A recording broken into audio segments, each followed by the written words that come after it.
este momento el museo se encuentra en un proyecto que tiene como objetivo el rescate y puesta en valor de la biblioteca, el archivo histórico de la escuela y el archivo administrativo contable.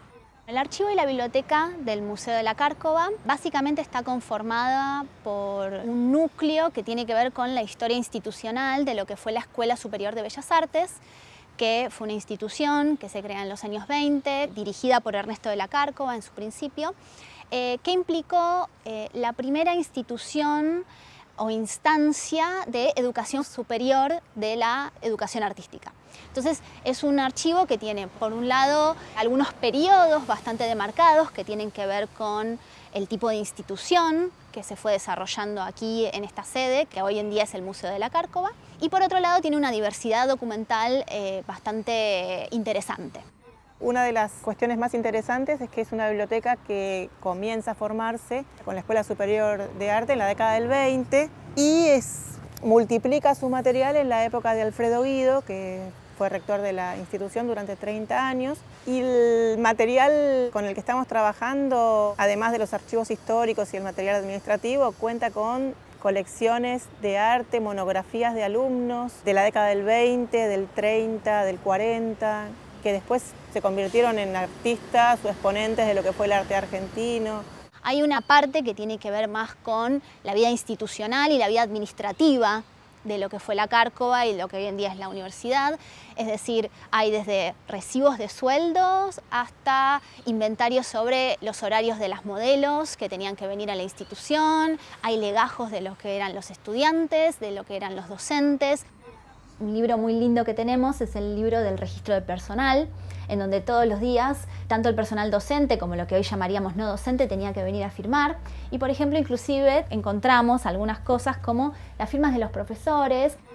Al trabajar en la institución quizás me resulta interesante todo lo que esté relacionado con lo más contemporáneo, ya que hay un cuaderno en donde los empleados de la mañana le dejaban la información a los empleados de la tarde y los de la tarde a la mañana, antes de los teléfonos celulares, pero de cuestiones cotidianas, como dejaste una escoba apoyada, por favor no lo hagas, bueno, discúlpame.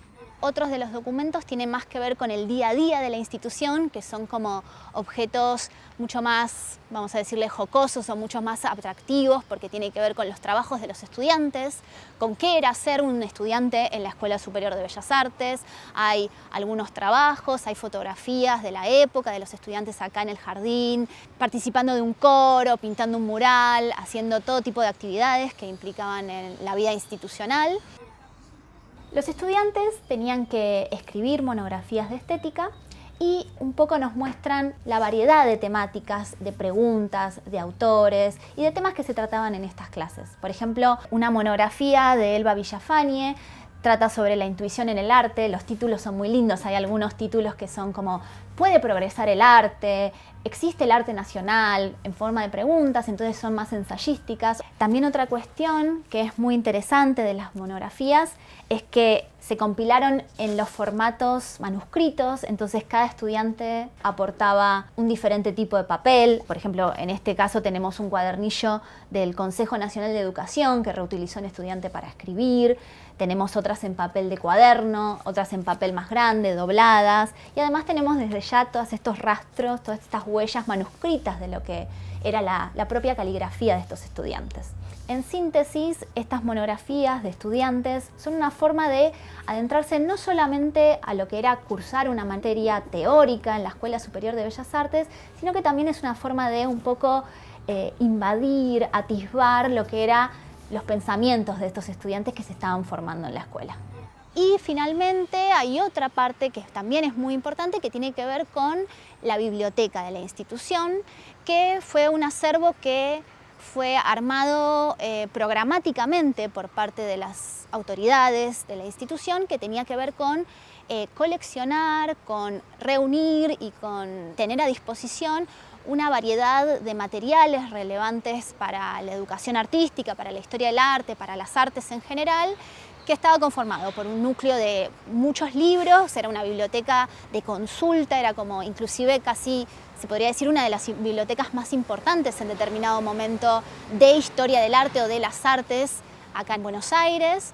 Por otro lado, un montón de materiales relativos a la enseñanza artística, recursos artísticos que eran utilizados por los profesores, por los estudiantes, para fomentar su propia práctica, pero también para aprender de la historia del arte. Había muchas láminas, recortes. Encontramos joyitas, por ejemplo, hay un libro de patchwork, está escrito en francés, que viene con todo el desarrollo de lo que era un patchwork, con las placas de zinc, con los colores, con la paleta de cromática. Después hay colecciones de botánica con todos los naturalistas del siglo XVIII. Tenemos libros de ilustraciones, de iluminaciones medievales. Tenemos un libro hermoso de botánica argentina que está escrito en latín, toda la carátula está escrita en latín y los nombres de los autores y participantes del libro también.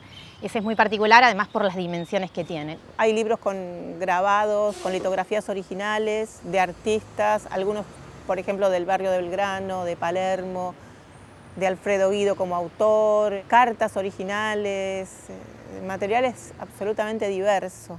Entre los ejemplares que hay en la biblioteca de lo que era la Escuela Superior de Bellas Artes, encontramos este libro que es de Julia Aramburu, que se llama Jujuy. Es un libro muy interesante porque tiene las aguafuertes de Elba Villafañe, que fue alumna de la Escuela de Bellas Artes, fue alumna de Alfredo Guido y es uno de los ejemplares que está íntimamente relacionado con lo que es nuestro gabinete de estampas. Elba Villafañe acá ha dejado aproximadamente una cantidad de 40 obras, entre aguafuertes, aguatintas y zincografías. Y este es un ejemplar que engloba no solamente los textos de Aramburu, sino las ilustraciones costumbristas de su etapa en Jujuy. Ella tenía parientes en Jujuy, hizo muchos viajes ahí en donde dibujaba al aire libre, dibujaba todo lo que eran las costumbres del norte argentino. El libro se imprimió en las imprentas Colombo y los grabados que usó Elba Villafañe para la ilustración de este libro fueron realizados en las prensas calcográficas de la Escuela Superior de Bellas Artes. Los procesos de restauración y de cualquier tipo de intervención siempre empiezan de la misma manera, que es con un análisis, después un diagnóstico y luego una propuesta de intervención basado en todas esas observaciones que se hicieron previamente. En este caso lo que nosotros hicimos fue primero la evaluación del espacio, vimos que no era apto porque tenía problemas de humedad, que es un agente de deterioro muy importante para lo que es la conservación del papel, por lo que se decidió trasladar las colecciones. De ahí surgió hacer primero un cambio de guarda, porque las guardas tampoco eran aptas, y además para transportarlas de un lugar a otro, nosotros sí o sí teníamos que modificar esas guardas. Aprovechando ese momento, hicimos un diagnóstico en general del estado de conservación de las colecciones, empezamos los tratamientos, que fueron de limpieza mecánica, se hizo el cambio de guarda y se trasladó. Eso en general. Después en particular es exactamente lo mismo. Se toma un legajo, un libro, una fotografía, una estampa, se evalúa, se hace un diagnóstico y se decide cuál es la intervención más correcta para esa pieza.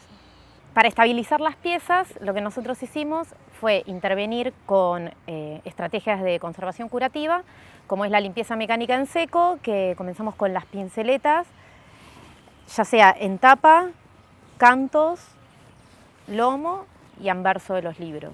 Continuamos hoja por hoja. ¿Por qué es importante esta limpieza hoja por hoja? Porque el polvo se deposita sobre los libros y no solo que trae manchas, ayuda a la oxidación, a la contaminación, sino que genera el ambiente propicio también para el crecimiento de microorganismos. Lo que tiene de hermoso realmente este archivo es que muestra todo. Uno puede encontrar aquí cuestiones relativas a los grandes nombres, a estudiantes destacados como Marta Minujín o algunos profesores destacados como Rodolfo Franco, pero también de repente uno se encuentra con todo un flujo de personas que pasó por la institución que hacen a lo que fue la escena artística y que quizás hoy en día no están en los libros de la historia del arte, los grandes libros o los grandes relatos, pero que son agentes que fueron sumamente relevantes y que fomentaron a construir lo que hoy en día es el campo artístico del país. Así que creo que es un lugar sumamente rico para descubrir nuevos nombres y para conseguir también, para conseguir nuevos datos sobre aquellos grandes nombres que quizás ya están en un momento en el cual no sabían que iban a ser o que iban a tener la relevancia que luego tuvieron.